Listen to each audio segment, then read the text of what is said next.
Welcome to Nivas news. మా channel మీకు నచ్చినట్లయితే లైక్ చేయండి, షేర్ చేయండి, కామెంట్ చేయండి. మర్చిపోకుండా బెల్ సింబల్ని క్లిక్ చేయండి. సబ్స్క్రైబ్ చేయటం మర్చిపోకండి. 20వ వార్డులో నీటి సమస్యలపై ఆగ్రహం వెల్లువ. మేడ్చల్ జిల్లా కీసర్ మండల్ నాగారం మున్సిపాలిటీ పరిధిలోని 20వ వార్డు ప్రజలు నీటి కోసం తిప్పలు పడుతున్నారు. Gopikrishna colony, MM Reddy colony, Sai Sreeja, west Gandhinagar కాలనీల వాసులు మున్సిపాలిటీ కార్యాలయం ముందు ధర్నాకు దిగారు. 4 రోజులకు ఒకసారి నీరు, అది కూడా కరెంటు లేకపోతే ఆగిపోతుంది. స్థానికులు తెలిపిన ప్రకారం 4 రోజులకు ఒకసారి మాత్రమే నీరు వస్తుంది. అది కూడా మోటార్ పంపింగ్ మీద ఆధారపడుతుంటే ఒకవేళ కరెంటు పోతే గంటల కొద్దీ నీరు ఆగిపోతుంది. మళ్లీ కరెంటు వచ్చేసరికి ట్యాంకు ఖాళీ అయిపోతుంది. మేమేమి తాగాలి అని వాసులు ప్రశ్నిస్తున్నారు. వాటర్ బోర్డు నిర్లక్ష్యం, బిల్లులు మాత్రమే వసూలు, మా సమస్యలను పట్టించుకోవటం లేదు. కానీ నెలసరి వాటర్ బిల్లులు మాత్రం గట్టిగా వసూలు చేస్తున్నారు. ఇంతకాలంగా ఇబ్బందులు చెప్పినా అధికారులు పట్టించుకోవటం లేదు అని కాలనీవాసులు ఆవేదన వ్యక్తం చేశారు. సమస్య వెంటనే పరిష్కరించాలి, లేని పక్షంలో పోరాటం ముదురుతుంది. కాలనీవాసులు హెచ్చరిస్తూ ఇప్పటికైనా వాటర్ బోర్డు సిబ్బంది మేల్కొని సమస్య పరిష్కరించకపోతే మేమంతా కలిసి పెద్ద ఎత్తున ఆందోళనకు సిద్ధమవుతామని స్పష్టం చేశారు.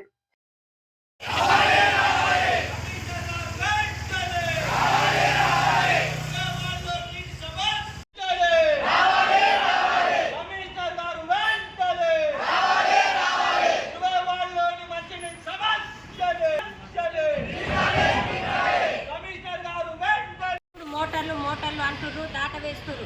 ఎందుకు మాకు ఈ పైపు లైన్ కావాలి డైరెక్ట్, అది మేము కోరుతున్నాం.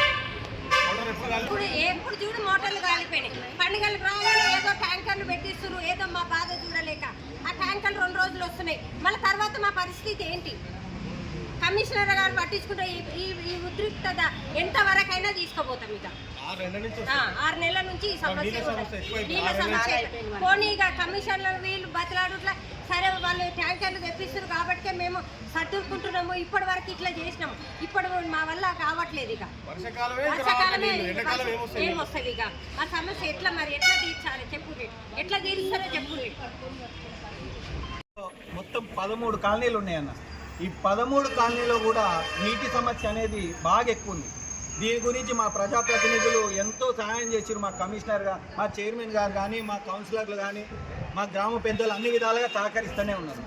ప్రతిసారి కూడా ఈ వాటర్ బోర్డుల నుంచి వస్తున్న ఈ ప్రాబ్లం ఏముందంటే, గ్రావిటీ నుంచి రావాల్సిన చోట నీళ్లకు మోటార్లు అనేది ఏర్పాటు చేసి ఆ మోటార్లు వారం రోజులకు 3 రోజులకు ఒకసారి కాలిపోవడము, మాకు నీళ్ళు లేకపోవడము, వాళ్ళేమో క్రీస్తు పూర్వం మోటార్లని వాటిని వైండింగ్కు పంపడము, అవి రిపేర్ అయ్యి రాయించే వరకు నీళ్ళు లేకపోవడం.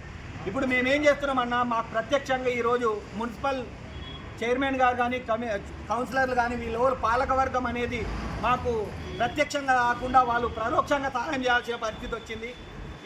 ఇప్పుడైతే ప్రభుత్వం కమిషనర్ గారు వీళ్ళు ఎవరైతే ఉన్నారో కూడా వాటర్ బోర్డు సిబ్బంది కూడా పూర్తిగా మా సమస్యను పట్టించుకుంటలేదు.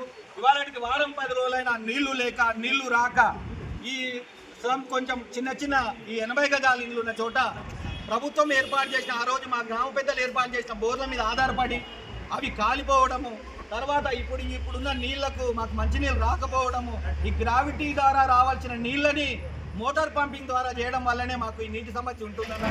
ఇది వారం 10 రోజులు రాకపోతే పూర్తిగా ఆ నీళ్ళ మీద ఆధారపడి రోజు మీద 1000 లీటర్ల నీళ్ళు, 500 లీటర్ల నీళ్ళు ఏదొచ్చినా వాటిని మేము పరీక్షించుకుంటూ కొంచెం సేవ్ చేసుకొని వాడుకుంటోళ్ళము. ఇప్పుడు ఆ నీళ్లు కూడా వస్తలేవు. కనీసం పిల్లలకు పొద్దున మొహం కడుకొని స్కూల్ పంపించడానికి కూడా నీళ్లు లేకపోవడంతో మేము మా కౌన్సిలర్లను వీళ్ళని బతిమాలితే వాళ్ళు సొంత ఖర్చులతో ట్యాంకర్ల ద్వారా నీళ్లు పంపించడం జరుగుతుంది. ఈ విధంగా వాళ్ళ సహాయం ఎన్ని రోజులు తీసుకుంటాం? అసలు ప్రభుత్వంలో ఉన్న కమిషనర్ కానీ, వాటర్ బోర్డు కానీ, ఈ వాటర్ సిబ్బంది కానీ మా ప్రాబ్లం ఎందుకు చెప్పలేరు? మా ప్రాబ్లం నెరవేర్చడానికి ముందుకు ఎందుకు వస్తలేరు? అట్లా అని బిల్లులు ఏ రోజు ఆగుతలేవు. బిల్లు ప్రతి నెల 254 260 అయితే మినిమం బిల్లులు ఉన్నాయో మమ్మల్ని కట్టమని ఏదైతే మా పెద్దలు మమ్మల్ని తప్పకుండా కట్టమని అంటున్నారో మేము తూచా తప్పకుండా వచ్చిన కొంచెం జీతాలనైనా ఆ బిల్లులను కట్టుకుంటూ మేము ఉన్నాం. మా బాధ్యతలు మేము నిర్వహిస్తున్నాం. ఒక్కరోజు బిల్లు కట్టకపోతే నీళ్ళు రావని బిల్లు పేపర్ పట్టుకొని వస్తున్నారు. అట్లాంటప్పుడు ఇవాళ నీళ్లు రాని క్రమంలో ఈ నిమిషంలో మా వార్డులో నీళ్ళు లేనందుకు ఈ నీటి గురించి ప్రభుత్వం వారు ఖచ్చితంగా చర్య తీసుకోవాలి. మా నీటి సమస్యను వెంటనే తీర్చాలి. ఎందుకంటే ఒక మానవునికి మినిమం అంటే ప్రాథమిక అవసరమే మంచినీరు. ఈ ప్రాథమిక అవసరాన్ని నెరవేర్చలేనప్పుడు మా పరిస్థితిని ఎవరు అర్థం చేసుకోవాలి? కాబట్టి 20 వార్డులో ఉన్న ఈ నల్లపోచమ్మ కాలనీ అనుకోండి, సాయిత్రీజా కాలనీ అనుకోండి, బిఎంఆర్ఎన్ కాలనీ అనుకోండి, లేకపోతే మిగతా దత్తాత్రేయ కాలనీ అనుకోండి, గోపీకృష్ణ కాలనీ, జిఎస్ఆర్ ఎన్క్లేవ్, మా అందరికి కూడా నీటి సమస్య ఉంది. మేము అడుగుతున్న నీటి సమస్యను తీర్చలేనప్పుడు ఈ ప్రభుత్వ ఫెయిల్యూర్ని డైరెక్ట్గా మన కమిషనర్ గారు కానీ ఎవరైనా దీన్ని తల మీద వేసుకోవాలి. ఈ నీటి సమస్యను తీర్చాలి. ఈ నీటి సమస్య తీర్చేంత వరకు మా ఉద్యమాన్ని ఇస్తుండే మేము ఉధృతం చేస్తాం. మా నీటి సమస్య గురించి ఈరోజు మాకు ఎటువంటి కార్యాచరణ తెలవాలి. రోడ్డు క్రాస్ చేసి ఒక పైప్ వేస్తే గ్రావిటీతో వాటర్ మాకు ఫ్రీగా వచ్చేస్తుంది. అట్లాంటి గ్రావిటీ వాటర్ని పక్క పెట్టి ఒక మోటార్ అనే ఒక సాకు చెప్పుకొని ఆ మోటార్ కాలుతుందని చెప్పి మాకు నీళ్ళు ఇవ్వకపోవడంపై మేమందరం కూడా ఆగ్రహం వ్యక్తం చేస్తున్నాం. ఈ విషయాన్ని కమిషనర్ గారికి కానీ ఏ లెవెల్కైనా తీసుకెళ్ళడానికి రెడీ ఉన్నాం.